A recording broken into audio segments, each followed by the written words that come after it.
Hello student, welcome to सज्जा tutorials. आज का हमारा टॉपिक है पाइथागोरस थ्योरम का प्रैक्टिस सेट 2.1।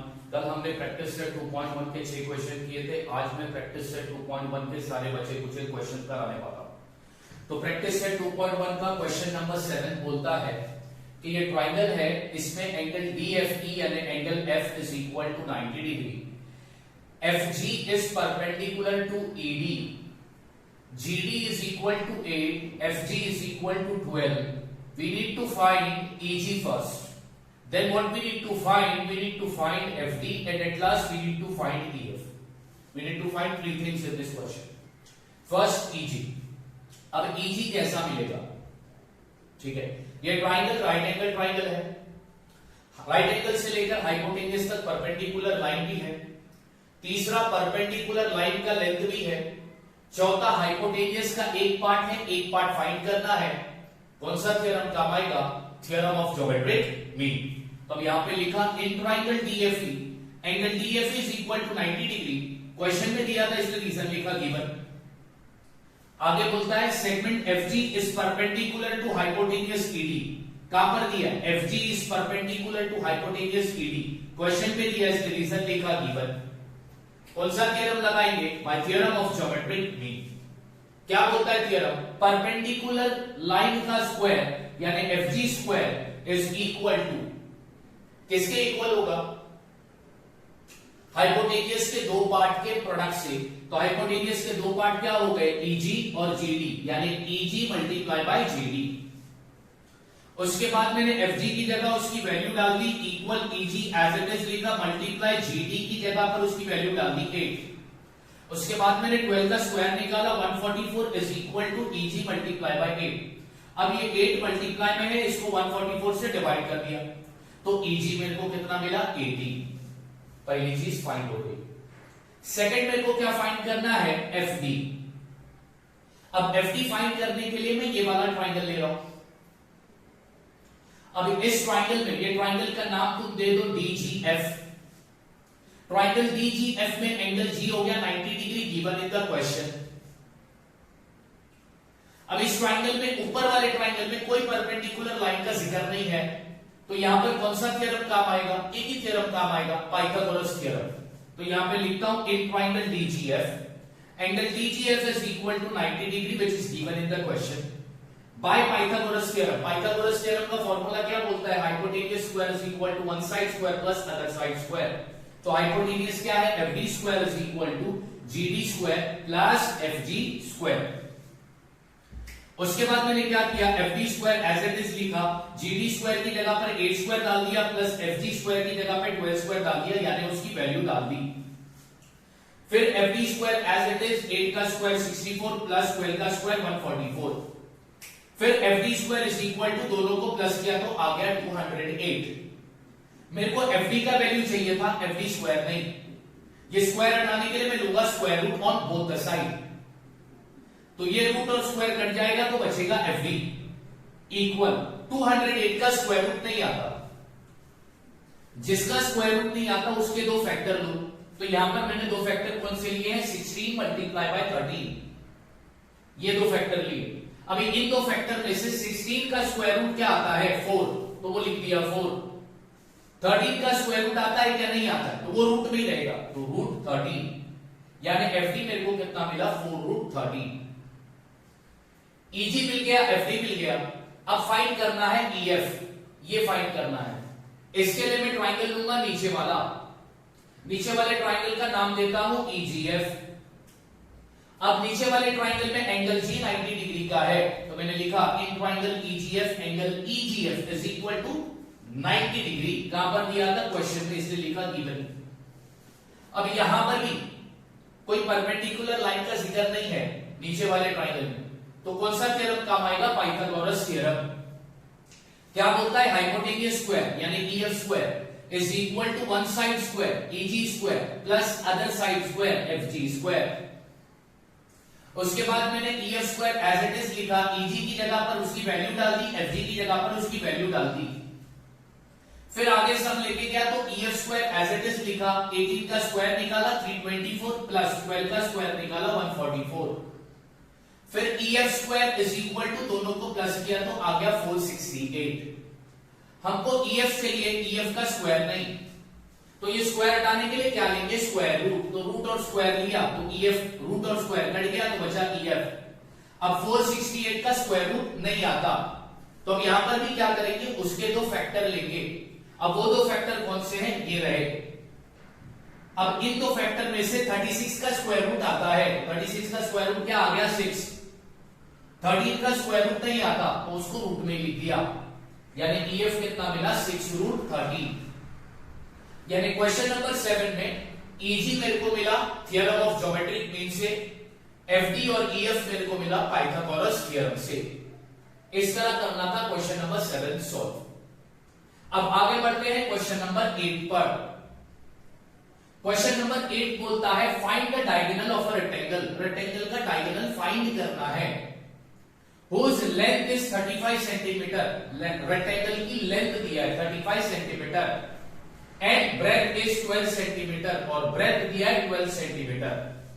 रेक्टेंगल का डायगोनल फाइंड करना है, रेक्टेंगल का लेंथ दिया है, रेक्टेंगल का ब्रेथ दिया है। इस क्वेश्चन में फिगर नहीं दिया था। जब फिगर नहीं दिया था तो हमने एक फिगर बनाया, एक रेक्टेंगल बनाया, रेक्टेंगल का नाम दे दिया ABCD, और एक डायगोनल भी बनाया AC। हॉरिजॉन्टल लाइन लेंथ होती है, वर्टिकल लाइन ब्रेथ होती है, तो BC को लिया लेंथ और AB ब्रेथ है, या फिर AD लेंथ है, DC ब्रेथ है। तुम्हारी मर्जी, जो तुमको करना है, जो तुमको लिखना है। फिर मैंने सॉल्यूशन इसका कैसा लिखा। अब इस क्वेश्चन में डायग्राम नहीं दिया था तो मैंने लिखा कैसा, इसका सॉल्यूशन स्टार्ट कैसे किया। Let the quadrilateral ABCD be the given rectangle. जो रेक्टेंगल की बात क्वेश्चन में किया था, ये रहा वो रेक्टेंगल। लेंथ BC लिया है 35 सेंटीमीटर, ब्रेथ AB लिया है 12 सेंटीमीटर। ये रेक्टेंगल है, मतलब इसके चारों एंगल 90 डिग्री के होंगे। अपने को फाइंड करना है डायगोनल AC, तो मेरे को चाहिए एक ट्राइंगल, तो मैंने कौन सा ट्राइंगल ले लिया, ABC। तुम चाहो तो ADC भी ले सकते हो। तो ट्राइंगल ABC में एंगल B कितने डिग्री का हो गया, 90 डिग्री का। In triangle ABC, angle ABC is equal to 90 degree. Why, angle of a rectangle are always right angle. Rectangle के सारे एंगल 90 डिग्री के होते हैं, लिख दिया।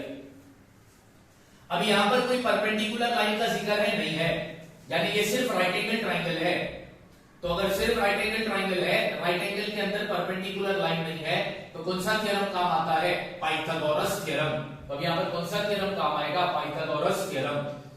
पाइथागोरस थ्योरम बोलता है हाइपोटेन्यूज स्क्वायर यानी AC square is equal to one side square AB square plus other side square BC square, लिख दिया। अब AC स्क्वायर फाइंड करना है, AC फाइंड करना है, नहीं मालूम तो एज इट इज लिखा, इज इक्वल टू AB की जगह पे 12 उसकी वैल्यू, BC की जगह पर 35 उसकी वैल्यू। उसके बाद में AC square is equal to 12 का स्क्वायर 144 प्लस 35 का स्क्वायर 1225। फिर आगे मैंने क्या किया, AC square is equal to इन दोनों को प्लस किया, क्या आया 1369। अपने को AC का वैल्यू चाहिए, अपने पास है क्या AC स्क्वायर, यानी ये स्क्वायर हटाना होगा। हटाने के लिए क्या करेंगे, taking square root on both the side, left and right. तो लेफ्ट साइड पे स्क्वायर रूट लेंगे, राइट साइड पे भी स्क्वायर रूट लेंगे। लेफ्ट साइड पे स्क्वायर रूट लेंगे तो रूट और स्क्वायर कट गया, बचा क्या AC। राइट हैंड साइड पर स्क्वायर रूट लिया तो इसका स्क्वायर रूट क्या आता है 37, रीजन लिख दिया। AC क्या था, डायगोनल। फाइंड क्या करना था, diagonal. Therefore the diagonal of a rectangle is 37 centimetre. इस तरह तुमको सॉल्व करना था क्वेश्चन नंबर 8। अब बारी आती है नेक्स्ट क्वेश्चन की, क्वेश्चन नंबर 9। बहुत ही इंपॉर्टेंट क्वेश्चन है, वेरी इंपॉर्टेंट। ऐसे क्वेश्चन चैलेंजिंग होते हैं, क्वेश्चन दिखने में काफी बड़े होते हैं, हार्ड लगते हैं, लेकिन जब उसको समझ जाओ और अगर तुम्हें कंसेप्ट बराबर पता हो तो ऐसे क्वेश्चन को सॉल्व करना तुम्हें बहुत अच्छा लगेगा, क्योंकि यही तो होते हैं चैलेंजिंग क्वेश्चन जिसमें दिमाग लगता है। ये तो बहुत सिंपल क्वेश्चन थे। चलो आओ देखते हैं क्वेश्चन नंबर 9 क्या बोलता है। क्वेश्चन नंबर 9 में ये डायग्राम दिया है और बोलता है M is the midpoint of QR।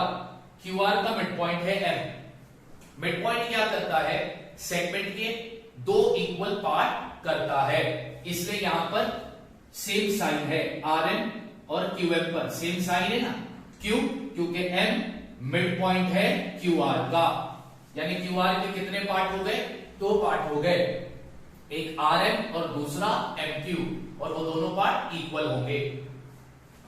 Angle P R Q it means angle R is equal to 90 degree. ये दो चीज ही सिर्फ क्वेश्चन में दिया है, और इन दो चीज की मदद से प्रूफ क्या करने बोला है, P Q square is equal to 4pm square minus 3pr square, ये प्रूफ करने बोला है। अब प्रूफ में ध्यान देना बच्चों, क्या चाहिए हमको, पी क्यू स्क्वायर चाहिए, और क्या चाहिए, पीएम स्क्वायर चाहिए, और क्या चाहिए, पी आर स्क्वायर चाहिए। अब ये 4 और ये 3 कैसे आएंगे वो तो पता चलेगा, लेकिन चाहिए क्या क्या चाहिए, जो क्या क्या चीज चाहिए वो बता दिया। पी क्यू स्क्वायर चाहिए, पीएम स्क्वायर चाहिए, पी आर स्क्वायर चाहिए, ठीक है, ओके। पहला मेरे को क्या चाहिए, P Q square. P Q square कैसे मिलेगा, कौन सा ट्राइंगल लूंगा तो मुझे पी क्यू स्क्वायर मिलेगा, पी आर क्यू ले लू, तो यहां पर मैंने लिखा in triangle P R Q angle P R Q is equal to 90 degree given in the question, right. अब इस ट्राइंगल, मतलब ये ट्राइंगल कौन सा हो गया, राइट एंगल ट्राइंगल। क्या यहां पर राइट एंगल से लेकर तो हाइपोटेन्यूज तक परपेंडिकुलर लाइन का जिक्र आया है, नहीं आया है, तो क्या यहां पर सिमिलैरिटी राइट एंगल ट्राइंगल काम आएगा, थ्योरम नहीं, थ्योरम ऑफ ज्योमेट्रिक मीन काम आएगा नहीं, बचा एक थ्योरम, कौन सा, पाइथागोरस थ्योरम। तो यहां पर कौन सा थ्योरम काम आया, पाइथागोरस थ्योरम। पाइथागोरस थ्योरम क्या बोलता है, हाइपोटेन्यूज स्क्वायर यानी P Q square is equal to one side square यानी P R square plus other side square यानी आर क्यू स्क्वायर। इसको दे दिया मैंने इक्वेशन नंबर 1। अब देखो बच्चों, इक्वेशन नंबर 1 में तुम्हें पी क्यू स्क्वायर मिल गया है जो प्रूफ करना है, पी आर स्क्वायर भी मिल गया है, बचा क्या है, ये पीएम स्क्वायर, ठीक है, वो भी मिलेगा। तो इक्वेशन नंबर 1 ये रहा, यानी angle P R Q 90 degree था, इस इंफॉर्मेशन से पाइथागोरस थ्योरम लिया और ये इक्वेशन अपने को मिला। अब दूसरी चीज क्वेश्चन में क्या दी है, m is the mid point of Q R. अब इससे कुछ ना कुछ तो मिलेगा, तो यहां पे पहला मैं लिखता हूं m is the mid point of segment Q R. कहां पर दिया था क्वेश्चन में, रीजन क्या लिखा, गिवन। m मिड पॉइंट है क्यू आर का, मतलब क्यू आर के दो पार्ट हो गए, आर एम एम क्यू, और ये दोनों पार्ट की कैसे हैं, इक्वल। तो मैंने यहां पे लिखा R M is equal to M Q, ये दो इक्वल पार्ट है किसके, क्यू आर के। और आगे क्या लिखता हूं, हाफ आर क्यू, यानी आर एम आर क्यू का आधा है और एम क्यू भी आर क्यू का आधा है। क्यों, क्योंकि पॉइंट एम मिड पॉइंट है क्यू आर का। आगे देखो मैंने क्या किया, ये 2 डिवाइड से यहां पर आ गया तो मल्टीप्लाई, तो क्या हो गया, 2rm is equal to R Q, ठीक है। ठीक उसी तरह दूसरा क्या बनता, 2mq is equal to R Q, यानी 2rm को मिलाओगे तो वो 1 rq के बराबर होगा, या फिर 2mq को मिलाओगे तो वो 1 rq के बराबर होगा। बट मैंने क्या लिया है, rm लिया है, ठीक है। ओके, अब मेरे को चाहिए क्या था, ये पीएम स्क्वायर बाकी था ना बच्चों, हाँ ये पीएम स्क्वायर बाकी था। अच्छा देखो मैंने इसको इक्वेशन नंबर 2 दे दिया है, क्लियर। मेरे को पीएम का स्क्वायर चाहिए, तो अब इसके लिए मैं कौन सा ट्राइंगल लूंगा, तो मैं ट्राइंगल लूंगा पीआरएम, इन ट्राइंगल पीआरएम। अच्छा उससे पहला मैं तुमको पीएम स्क्वायर की बात बहुत बाद में आएगी। ओके, मेरे को यहां पर क्या मिला, इक्वेशन नंबर 2 मिला। देखो इक्वेशन नंबर 2 क्या बोलता है, R cube is equal to 2rm। हाँ, अब ये इक्वेशन 2 को मैं इक्वेशन 1 में सब्स्टिट्यूट कर देता हूं, ठीक है। यहां पे लिख रहा हूं substituting R cube is equal to 2rm in equation number 1, यानी आर क्यूब की जगह पर अब मैं क्या लिखूंगा, 2rm। कौन से इक्वेशन में, इक्वेशन नंबर 1 में। तो इक्वेशन नंबर 1 में सब्स्टिट्यूट कर रहा हूं, तो पी क्यू स्क्वायर का पी क्यू स्क्वायर आ गया, इक्वल का इक्वल आ गया, पी आर स्क्वायर का पी आर स्क्वायर आ गया, प्लस का प्लस आ गया। फिर आर क्यू की जगह पर मेरे को क्या लिखना था, 2rm लिख दिया। आर क्यूब के ऊपर स्क्वायर था, ब्रैकेट डाला, स्क्वायर। अब आगे P Q square as it is equal as it is P R square as it is plus as it is. 2 का स्क्वायर आ गया 4, आर एम का स्क्वायर हो गया आर एम स्क्वायर। इसको दे दिया मैंने इक्वेशन नंबर 3। ठीक है, ओके। अब आगे करते हैं, अब लेते हैं कि अपने को पीएम स्क्वायर चाहिए था, तो कौन सा ट्राइंगल काम आएगा, पीआरएम। तो मैंने यहां पे लिखा in triangle PRM angle PRM यानी angle R is equal to how much, 90 degree given in the question. अब ये भी सिर्फ एक राइट एंगल ट्राइंगल है, कौन सा थ्योरम काम आया, बाय पाइथागोरस थ्योरम। क्या बोलता है पाइथागोरस थ्योरम, हाइपोटेन्यूज स्क्वायर यानी PM square is equal to one side square यानी PR square plus other side square यानी आरएम स्क्वायर। ठीक है, ओके, इतना क्लियर है। अब आगे, अब यहां पर देखो, यहां पर बच्चों आरएम स्क्वायर है, हाँ, मेरे को आरएम की जगह पर क्या चाहिए, मेरे को पीएम चाहिए, मेरे को पीएम स्क्वायर चाहिए, मेरे को आरएम स्क्वायर नहीं चाहिए, है ना। तो अब देखो मैं क्या करने जा रहा हूं, यहां पर मैं ये आरएम को एज इट इज रख रहा हूं, ये पी आर स्क्वायर प्लस से इधर आ गया तो क्या हो गया माइनस, तो क्या बनेगा, R M square is equal to P M square minus P R square. ये बन गया मेरा equation number 4, most important equation.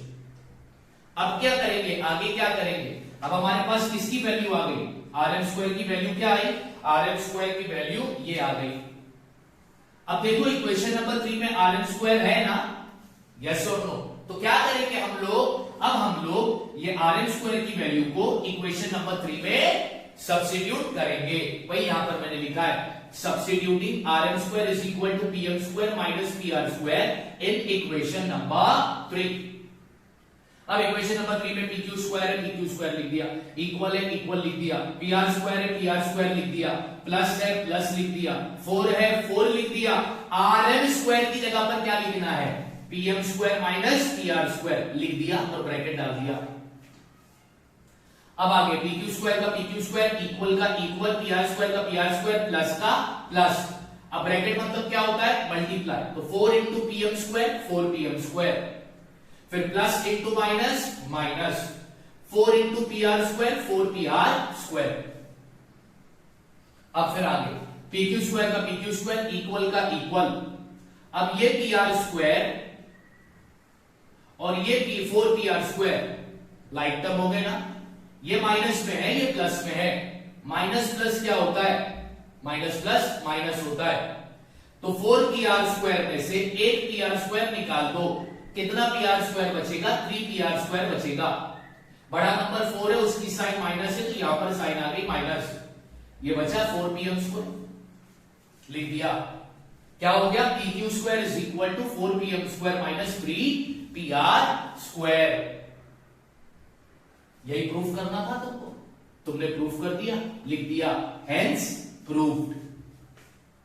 इस तरह इस क्वेश्चन को करना था। इस क्वेश्चन में लगा क्या, पाइथागोरस थ्योरम ही तो लगा, और कुछ लगा क्या इस क्वेश्चन में, नहीं। पाइथागोरस थ्योरम से हमने क्वेश्चन नंबर 9 को भी सॉल्व करके बता दिया। बात समझ आ गई। क्वेश्चन नंबर 9 बहुत, अभी इधर वेरिएबल एग्जाम में क्या करेगा, एग्जाम में सिर्फ ये जो नाम दिए ना, ये नाम चेंज करेगा, बाकी सब तो वैसे ही करना। थोड़ा सा दिमाग लगाओ, क्या चाहिए था, पी क्यू स्क्वायर चाहिए था, पी एम स्क्वायर चाहिए था, पी आर स्क्वायर चाहिए था। पी क्यू स्क्वायर के लिए कौन सा ट्राइंगल लेंगे, पी आर क्यू, पीएम के लिए कौन सा ट्राइंगल लेंगे, पी आर। ये दो ट्राइंगल तो दिख के ही आता है, अपने को मालूम है, मिल जाएगा। फिर ये इंफॉर्मेशन क्या बोला था, इसका बहुत बड़ा काम था ना कि एम मिड पॉइंट है क्यूआर का, यानी क्यूआर के दो पार्ट हो गए, आर एम और एम क्यू। अब तुम यहां पर सोच रहे रहोगे कि सर तुमने यहां पे बोला ये 2 को मैंने इससे मल्टीप्लाई किया तो 2 आर एम हो गया, यानी 2 R M equal to 2 R Q. Sir तुमने 2 एम क्यू क्यों नहीं लिया, 2 एम क्यू नहीं लेने की वजह, ये वाला ट्राइंगल पी आर एम, इसमें क्या आ रहा है, आर एम आ रहा था, एक साइड आर एम आ रही थी ना, इसलिए यहां पर मैंने 2 एम क्यू नहीं लिया, यहां पर मैंने लिया 2 आर एम। समझ में आ गई। तो हमने क्या किया, क्वेश्चन नंबर 7, क्वेश्चन नंबर 8 और क्वेश्चन नंबर 9 को सॉल्व कर दिया। अब बचा क्वेश्चन नंबर 10। तो आप लोग क्या करोगे, जगह नहीं है, आप लोग ये वीडियो को पॉज करके ये सब कॉपी कर देना, और उसके बाद फिर हम लोग करेंगे क्वेश्चन नंबर 10।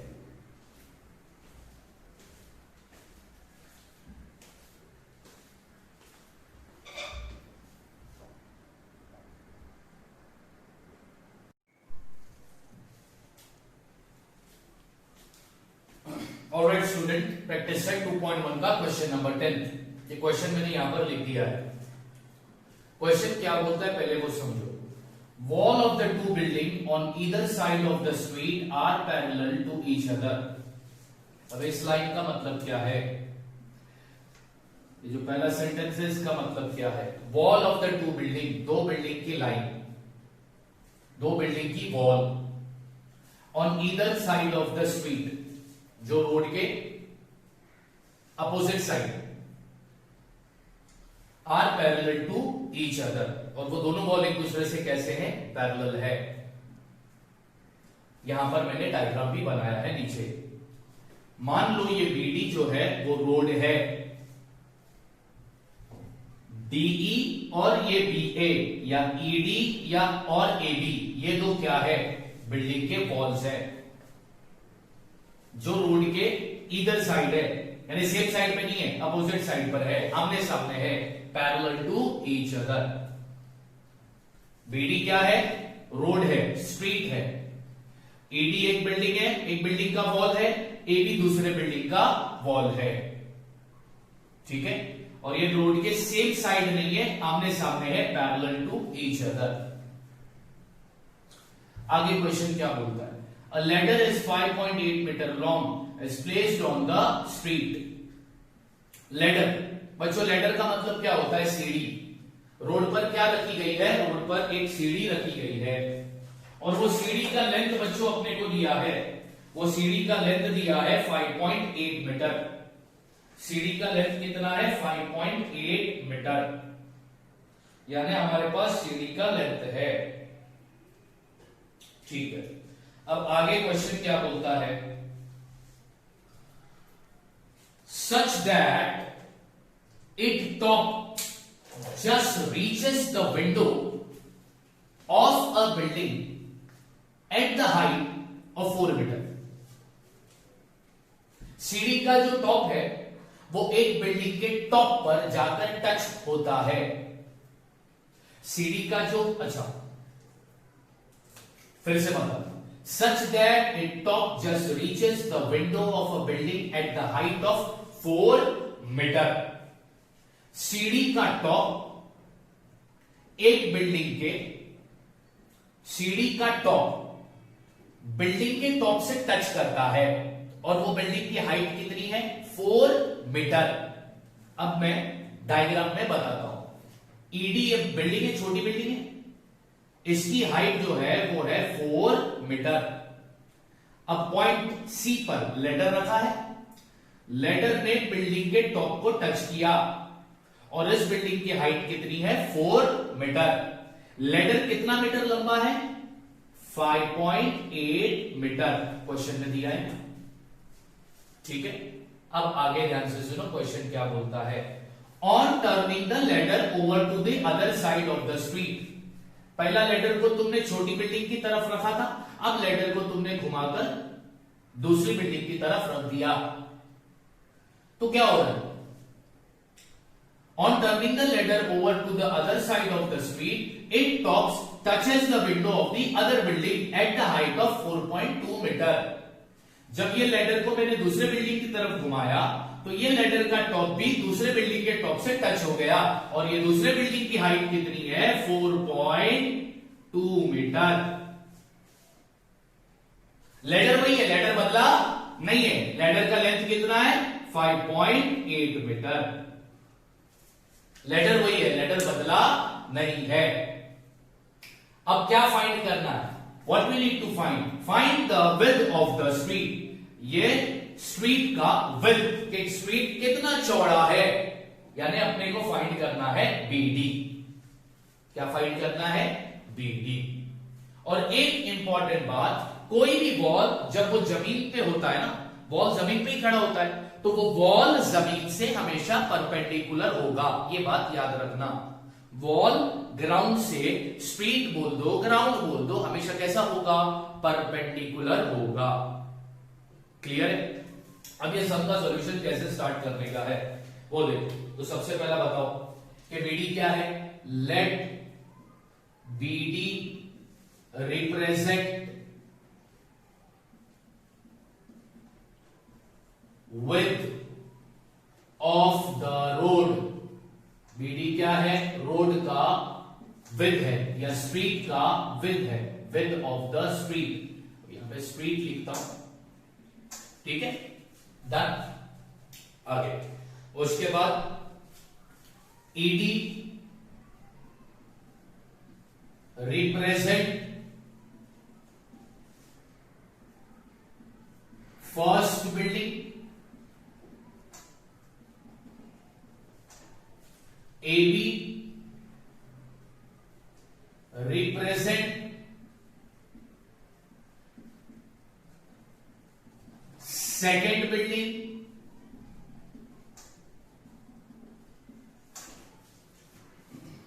अब ये CA और CB क्या है? CA और CE क्या है? CA and CE are the two different position of the ladder, CA और CE क्या है? लैडर है। और ये लैडर कौन से पॉइंट पे है? From point C। तो ये भाषण तुमको सबसे पहला ऐसे क्वेश्चन में लिखना होता है, क्योंकि क्वेश्चन में डायग्राम बनाकर नहीं होता है, डायग्राम में बनाना होता है। तो हमें ये भी बताना होता है कि कौन सी चीज क्या है। तो BD width of the street, ED AB first building second building, CA CE ladder का पोजीशन कौन से पॉइंट से? C से। अब वैल्यू लिखता हूं। AB कितना दिया है बच्चों? AB दिया है 4.2 मीटर। CA कितना है? 5.8 मीटर। CE कितना है? 5.8 मीटर। ED कितना है? 4 मीटर। फाइंड क्या करना है बच्चों? BD।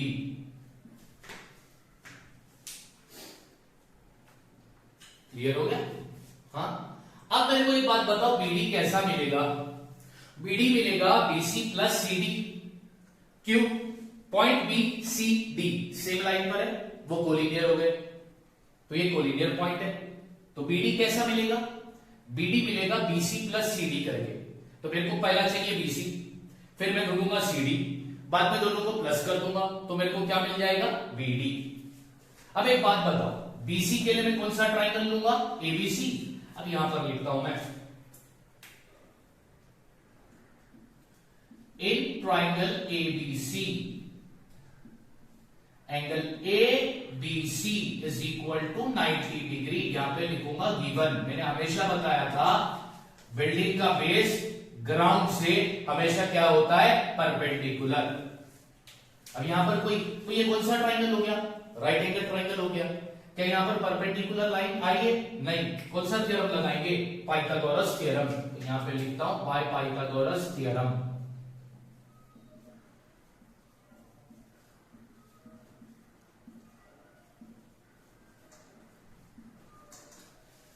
पाइथागोरस थ्योरम का फॉर्मूला तुमको पता है, क्या बोलता है? Hypotenuse square is equal to one side square plus other side square. Hypotenuse क्या है यहां पर? AC square is equal to AB square plus BC square.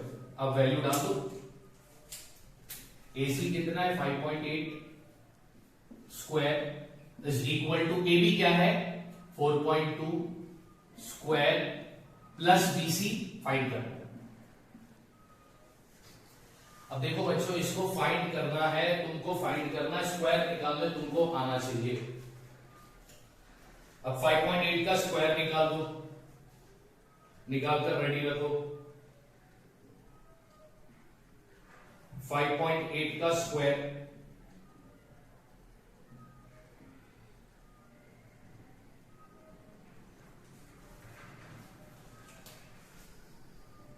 5.8 multiply by 5.8 तो कितना आता है 64, 8 5 जा 40 प्लस 6 46, फिर प्लस डाल दिया 8 5 जा 40, 5 5 जा 25 प्लस 4 29, 4 6 33। यहां पर पॉइंट के बाद एक नंबर, यहां पर पॉइंट के बाद एक नंबर, कुल मिलाकर पॉइंट के बाद कितने नंबर, 2 नंबर, तो 33.64 इज इक्वल टू 4.2 का स्क्वायर, 2 2 जा 4, 2 4 जा 8 प्लस 4 2 जा 8, 4 4 जा 16, 4 16 7 1, पॉइंट के बाद एक नंबर, पॉइंट के बाद एक नंबर, कुल मिलाकर पॉइंट के बाद कितने नंबर, 2 नंबर, तो 17.64। ठीक है, उसके बाद क्या आया प्लस BC स्क्वायर। अब निकालो इसको, प्लस करो माइनस करो, देखो क्या आता है बच्चों।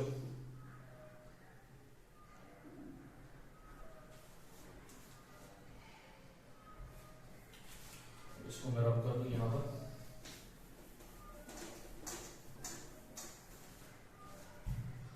अब तुम बोलोगे BC square is equal to 33.64 minus 17.64, minus कर दो तो BC square is equal to ये हो जाएगा 60। फिर आगे स्क्वायर हटाने के लिए क्या लोगे, taking square root, therefore BC कितना आएगा 4 मीटर, रीजन क्या दोगे, टेकिंग स्क्वायर रूट। ये मिल गया मेरे को BC कितना मिला मेरे को 4 मीटर। अब मेरे को क्या चाहिए, CD चाहिए। अब उसके लिए बच्चों में कौन सा ट्राइंगल लूंगा, EDC। In triangle EDC angle D कितने डिग्री का है, एंगल EDC यानी एंगल D कितने डिग्री का हो गया, 90 डिग्री का, डायग्राम में दिया था तो D1। क्यों, बिल्डिंग का बेस या वॉल का बेस और ग्राउंड हमेशा एक दूसरे से होते हैं परपेंडिकुलर। ये भी राइट एंगल ट्राइंगल है, कौन सा थ्योरम लगेगा, पाइथागोरस थ्योरम लगेगा। तो यहां पे लिखता हूं by Pythagoras theorem, by Pythagoras theorem. Pythagoras theorem का फॉर्मूला बोलता है hypotenuse square is equal to one side square plus other side square, यानी कि CE square is equal to ED square plus CD square. अब सिर्फ value डालने की बारी आ गई है। CE है 5.8 bracket square is equal to ED है 4 स्क्वायर प्लस CD फाइंड करना है।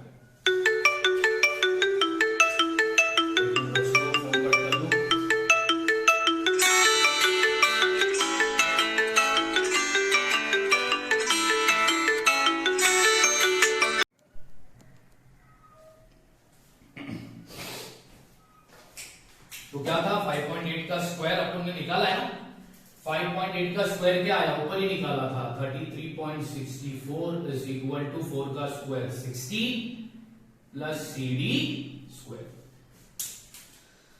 अब प्लस माइनस का बच्चों खेल है, 33.64 को मैं माइनस करूंगा 16 से तो मुझे मिलेगा CD का स्क्वायर। अब इसको तो माइनस कर दो ना बच्चों, क्या आता है जरा बताना मेरे को।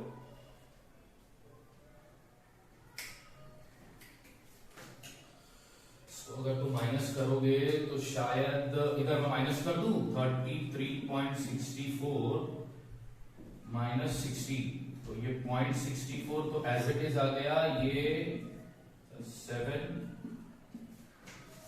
तो बच्चों ये आ गया 17.64 is equal to CD square.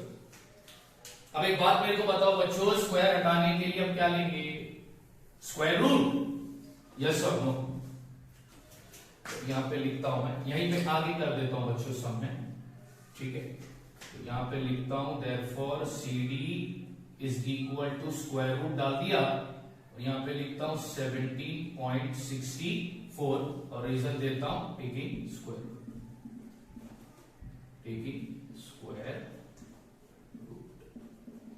अब इसका स्क्वायर रूट निकालने तुमको आना चाहिए। अब इसका स्क्वायर रूट अगर निकालने तुमको नहीं आता है, पॉइंट में नहीं आता है, तो मैं एक तरीका और बताता हूं। ये पॉइंट हटाने के लिए ध्यान देना बच्चों, मैं इसको मिटा देने वाला हूं, मैं सिर्फ समझा रहा हूं। ये 17.64 है। पॉइंट हटाने के लिए मैं इसको किससे मल्टीप्लाई करूंगा? 100 से क्यों? क्योंकि पॉइंट के बाद कितने नंबर है? 2, तो नीचे भी क्या आएगा? 100 आएगा, क्योंकि डिनोमिनेटर और न्यूमरेटर दोनों को सेम नंबर से मल्टीप्लाई करते हैं। तो ये होगा 1764/100। अब इसका तुम स्क्वायर रूट निकालोगे ना 1764 का, तो इसका स्क्वायर रूट आएगा 4.2, क्योंकि हमने अभी निकाला था। देखो 17.64 का स्क्वायर रूट आता है 4.2 और 100 का आता है 4.2 नहीं, सॉरी 42, और 100 का आता है 10। अब इसको अगर तुम डिवाइड करोगे तो आंसर आता है 4.2। ठीक है, इस तरह स्क्वायर रूट निकालना है। कैसे निकालना है? 17.64 को ये पॉइंट हटाने के लिए किससे मल्टीप्लाई किया? 100 से, तो नीचे भी किससे मल्टीप्लाई करूंगा? 100 से। तो अब ये 17.64 को 100 से मल्टीप्लाई करूंगा तो पॉइंट हट जाएगा, नीचे आ गया 100। अब तुम प्रॉपर 1764 का स्क्वायर रूट निकालो तो आएगा 42। 100 का स्क्वायर रूट आता है 10, फिर 42 और 10 को डिवाइड किया तो आंसर आया 4.2।